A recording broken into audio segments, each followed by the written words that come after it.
the, we're going into 4th of July weekend, and what more appropriate place to be than 1776? This is an incubator for all sorts of tech startups, a lot of them focused on social change issues, on education, on healthcare. And so we've got a range of entrepreneurs who are trying to figure out how can we do well by doing good in many cases. And I just have to say that the young people, and some not so young people that I spoke to, coming from a wide range of backgrounds. We had former Army Rangers, we had lawyers, we had former HR folks, transportation experts, engineers. All of them had the kinds of energy and drive and creativity and innovation that has been the hallmark of the American economy. And part of the reason I want to come here today is to focus on what's happened in the U.S. economy over the last several months and last several years. We just got a jobs report today showing that we've now seen the fastest job growth in the United States in the first half of the year since 1999. This is also the first time we've seen 5 consecutive months of job growth over 200,000 since 1999. And we've seen the quickest drop in unemployment in 30 years. So it gives you a sense that the economy has built momentum, that we are making progress.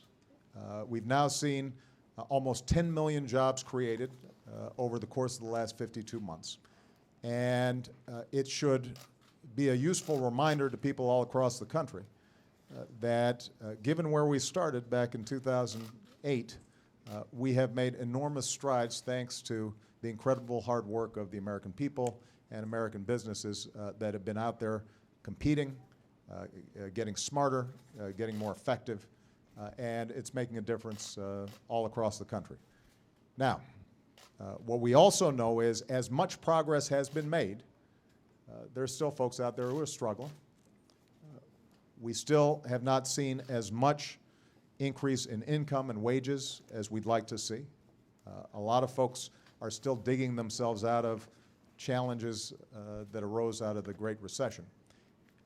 Historically, financial crises take a longer time to recover from. We've done better than the vast majority of other countries over the last 5 years, but that drag has still meant a lot of hardship for a lot of folks.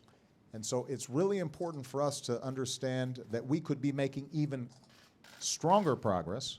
We could be growing even more jobs. We could be creating even more business opportunities for smart, talented folks like these if those of us here in Washington were focused on them, focused on you, the American people, rather than focused on politics. And I've given a number of examples over the last several months of things we know would work if we are investing in rebuilding our infrastructure. That doesn't just put construction workers back to work, that puts engineers back to work, that puts landscape architects back to work. It puts folks who are manufacturing concrete or steel back to work. It makes a difference. It has huge ripple effects all across the economy. If we are serious about increasing the minimum wage, that puts more money in the pockets of people who are most likely to spend it. They, in turn, are most likely to hire more people because they now have more customers who are frequenting their businesses.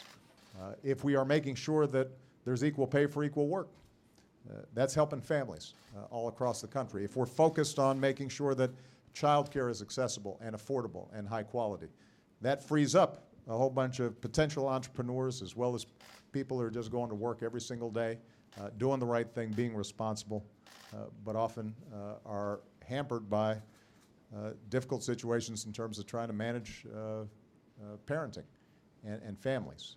And so there are just a series of specific things we can do right now. Many of them I'm doing on my own because we have the administrative authority to do it, but some of them we can't do without Congress. We can't fix a broken immigration system that would allow incredibly talented folks who want to start businesses here and create jobs here in the United States, would allow them to stay and make those investments. That's something that we need Congress to help us on. We're not going to be able to fund the Highway Trust Fund and to ramp up our investment in infrastructure without acts of Congress.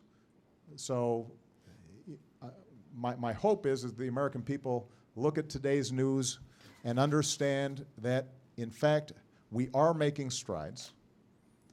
We have not seen more consistent job growth since the 90s, but we can make even more progress if Congress is willing to work with my administration and to set politics aside at least occasionally, which I know is what the American people are urgently looking for.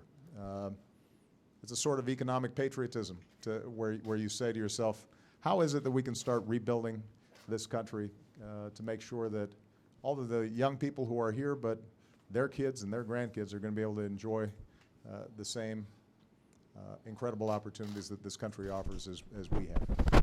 That's our job. That's what we should be focused on. And it's worth remembering as we go into Independence Day. Thanks, everybody. Appreciate it. Thanks.